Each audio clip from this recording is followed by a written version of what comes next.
Assalamualaikum warahmatullahi wabarakatuh. Untuk minggu ini kita akan membahas mengenai dinamika perwujudan kedaulatan negara Republik Indonesia. Untuk sistem pemerintahan ini sudah sedikit saya bahas di minggu kemarin. Di sistem pemerintahan itu ada sistem parlementer dan juga ada sistem presidensial. Nah, sini bisa kalian lihat ciri-cirinya. Untuk parlementer terdapat pemisahan kekuasaan antara kepala negara dengan kepala pemerintahan. Kepala negara itu presiden, sedangkan kepala pemerintahannya adalah perdana menteri. Kemudian untuk sistem presidensial, presiden ini dipilih oleh rakyat. Selain menjadi kepala negara, juga menjadi kepala pemerintahan. Jadi sudah jelas perbedaannya.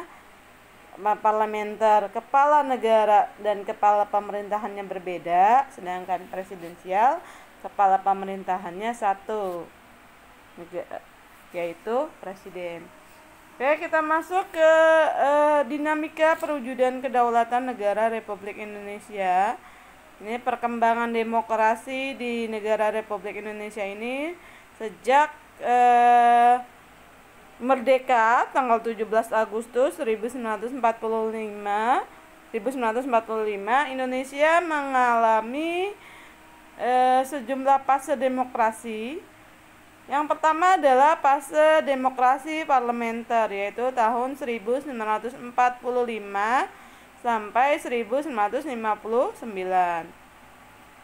Undang-Undang Dasar Negara Republik Indonesia tahun 1945 menetapkan sistem pemerintahan presidensial dengan kekuasaan yang besar di tangan presiden. Nah, meskipun kekuasaan tertinggi berada di tangan MPR, selain itu ada pula Dewan Perwakilan Rakyat dan Dewan Pertimbangan Agung yang berwenang memberi nasihat kepada Presiden dan Mahkamah Agung. Selama MPR dan DPR belum dibentuk, wewenang kedua lembaga tersebut akan dijalankan oleh Presiden dengan nasihat dari Komite Nasional Indonesia Pusat atau KNIP. Nah, pada perkembangan selanjutnya, KNIP melalui badan pekerjanya mengajukan petisi kepada pemerintah, yaitu agar para menteri kabinet bertanggung jawab kepada KNIP, bukan kepada presiden. Pemerintah setuju dengan petisi tersebut dan mengeluarkan maklumat presiden pada tanggal 14 November 1945. Selanjutnya, Presiden Soeharto melantik kabinet parlementer yang pertama dengan Sultan Syahrir sebagai Perdana Menteri.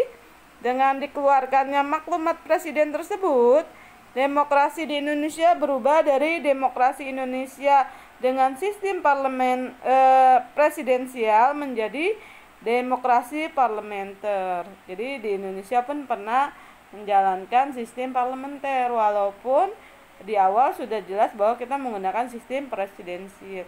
Nah, itu dilihat perubahan tanggung jawab menteri.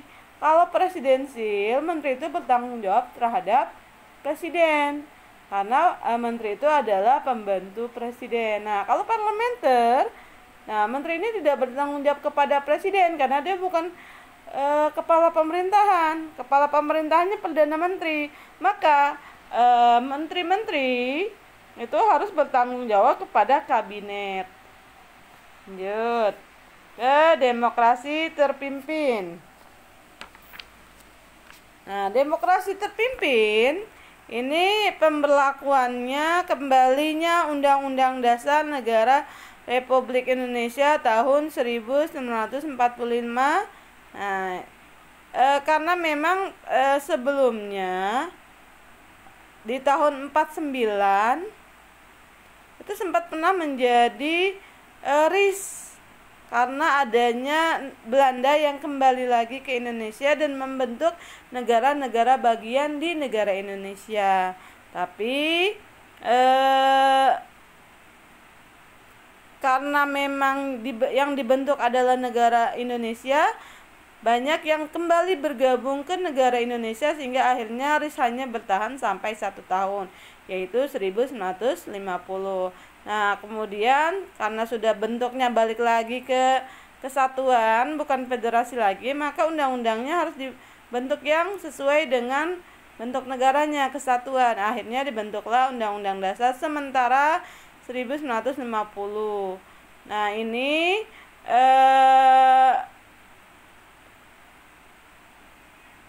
Undang-Undang Dasar Undang-Undang Dasar Sementara 1950 mengamanatkan agar segera disusun undang-undang yang baru. Nah, penyusunan Undang-Undang Dasar kepada sebuah badan pembuat undang-undang atau konstituante dibentuk. Nah, ternyata tidak berhasil menyusun undang-undang baru. Sehingga akhirnya untuk mengatasi situasi tersebut, Presiden Soekarno menyampaikan anjuran kepada konstituante untuk menetapkan kembali ke Undang-Undang Dasar Negara Republik Indonesia tahun 1945 sebagai Undang-Undang Dasar Negara. Nah, akhirnya kembali ke Undang-Undang Dasar dengan adanya dekret presiden dikeluarkannya, ya, Presiden Soekarno itu mengeluarkan dekret tanggal 5 Juli 1959 yang isinya adalah menetapkan kembali Undang-Undang Dasar Negara Republik Indonesia tahun 1945 sebagai Undang-Undang Dasar Negara Republik Indonesia. Nah, dengan dikeluarkannya dekret ini berarti menandai kembali lagi ke Undang-Undang Dasar Negara Republik Indonesia tahun 1945. Nah, pembelakuan kembali Undang-Undang Dasar tahun 1945 ini membawa sejumlah konsekuensi pada aspek ketatanegaraan. Misalnya, sistem pemerintahannya presidensial, di dalamnya tanggung jawabnya ada di tangan presiden, sedangkan menteri merupakan pembantu presiden. MPR dan DPR segera dibentuk. Nah, walaupun masih sementara karena belum diadakan pemilihan umum. Nah, akhirnya dari tahun ke tahun kecenderungan yang terjadi justru mengarah kepada penegakan Undang-Undang Dasar secara benar. Tidak mengarah kepada penegakan Undang-Undang Dasar secara benar, melainkan kecenderungan penumpukan kekuasaan di tangan presiden. Nah, pemusatan kekuasaan di tangan presiden inilah disebut dengan demokrasi terpimpin. Ya, dengan sistem demokrasi terpimpin, Presiden Soekarno menjadikan berbagai lembaga negara di bawah presiden. Hal yang paling mencolok adalah dikeluarkannya produk hukum yang mengangkat Soekarno sebagai presiden seumur hidup. Dengan berkembang selanjutnya, pada akhirnya tanggal 30 September 1965 terjadi pemberontakan G30 SPKI, tetapi gagal. Selanjutnya para mahasiswa yang mendapat dukungan dari rakyat melakukan tuntutan yang dikenal dengan Tritura, antara lain pembubaran PKI. Nah, Presiden Soekarno pun menyerahkan surat perintah 11 Maret kepada Soeharto untuk mengatasi keamanan dalam negeri. Ya.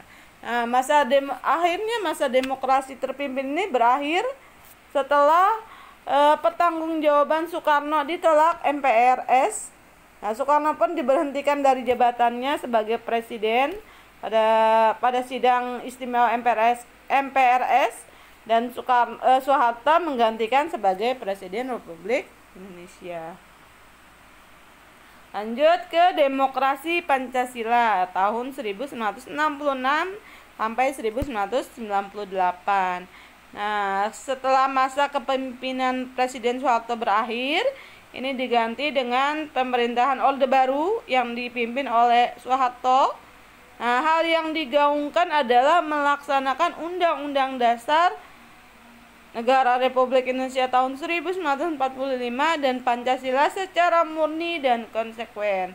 Pemilu untuk memilih anggota DPR dan MPR mulai dipersiapkan dan kemudian dapat diselenggarakan secara teratur setiap 5 tahun sekali. Nah, produk MPRS dan DPRS yang bertentangan dengan Undang-Undang Dasar dicabut. Kedudukan MPR dan DPR dan MA pun dipulihkan. Kemudian pada pemerintahan Orde Baru ini demokrasi yang digunakan adalah demokrasi Pancasila, yaitu demokrasi yang merupakan perwujudan kerakyatan yang dipimpin oleh hikmah kebijaksanaan dalam permusyawaratan perwakilan yang mengandung semangat ketuhanan yang Maha Esa, kemanusiaan yang adil dan beradab, persatuan Indonesia, dan keadilan sosial bagi seluruh rakyat Indonesia. Ciri pokok demokrasi Pancasila yaitu musyawarah mufakat, karena musyawarah mufakat adalah prinsip utama yang hanya dapat ditemukan dalam demokrasi Pancasila. Nah, pada masa Orde Baru ini terjadi masa jabatan presiden yang panjang. Ya, antara lain karena tidak dibatasinya masa jabatan presiden, beda dengan sekarang. Masa jabatannya hanya boleh 2 kali periode. Nah, saat itu belum ada pembatasan, makanya panjang. Soeharto itu menjabat sampai 32 tahun ya. Nah, selama masa Orde Baru, MPR berkali-kali mengangkat Soeharto menjadi presiden. Nah, oleh karena itu Soeharto menjabat sebagai presiden ya itu kurang lebih dari 32 tahun. Nah, efek dari masa kekuasaan yang panjang ini antara lain presiden menjadi kuat dan nyaris mengatur seluruh proses politik. Terjadinya pemusatan kekuasaan pada presiden. Selain itu juga diperkirakan rekrutmen politik menjadi tertutup. Kebebasan berpolitiknya juga dibatasi dan diduganya adanya KKN yang berkembang, korupsi, kolusi, dan nepotisme. Nah, rakyat dengan mahasiswa sebagai motornya menuntut turunnya Presiden Soeharto. Akhirnya pada tanggal 21 Mei 1998, Presiden Soeharto mengundurkan diri dan digantikan oleh wakilnya B.J. Habibie sebagai presiden ketiga. Lanjut ke demokrasi Pancasila masa reformasi 1998 sampai sekarang. Nah, pada masa reformasi ini berarti dengan diturunnya Soeharto dari jabatan. Jadi cirinya itu dari turunnya Soeharto dari jabatannya atau lengsernya. Nah, demokrasi yang dikembangkan tetap demokrasi Pancasila, tetapi dengan perbaikan pelaksanaan dan peraturan-peraturan. Ya, banyak yang diperbaiki, yaitu dengan tuntasnya amandemen ya. Amandemen 1, 2, 3 dan 4 Undang-Undang Dasar tahun 1945 yang secara mendasar telah mengubah dasar-dasar konsensus dalam penyelenggaraan kehidupan berbangsa dan bernegara. Misalnya penataan kembali struktur dan kewenangan lembaga-lembaga negara, termasuk beberapa penyelenggaraan negara tambahan, misalnya adanya yang baru KY, Komisi Yudisial, ada KPU, Komisi Pemilihan Umum. Ya, penataan tersebut ini memberikan peluang pada perwujudan pengawasan dan penyimbangan kekuasaan politik. Kemudian terciptanya format politik baru dengan disahkannya perundang-undangan baru bidang politik, pemilu, dan susunan kedudukan MPR, DPR. Kemudian terciptanya format hubungan pusat dan daerah yang baru berdasarkan perundang-undangan otonomi daerah yang baru. Jadi udah mulai ada pengaturan baru tentang otonomi daerah. Intinya lebih mendorong kemandirian daerah untuk mengatur dan mengurus sendiri urusan pemerintahan, serta mengatur mengenai hubungan wewenang antara pemerintahan pusat dengan pemerintahan daerah, provinsi, kabupaten, dan kota, serta hubungan antar pemerintah daerah. Kemudian yang keempat, terciptanya konsensus mengenai format baru hubungan antara sipil militer dan TNI dengan Polri berdasarkan ketetapan MPR dan perundang-undangan baru bidang pertahanan dan keamanan. Kemudian pelaksanaan pemilihan presiden dan kepala daerah secara langsung. Jadi mulailah pemilihan presiden secara langsung, tidak lagi dipilih oleh MPR. Ya, kalau kita mengingat bahwa di Indonesia pertama kali melakukan pemilu presiden itu tahun 2004, yaitu pada masa SBY. Jadi SBY itu ada Susilo Bambang Yudhoyono itu adalah presiden pertama yang dipilih langsung oleh rakyat melalui pemilu.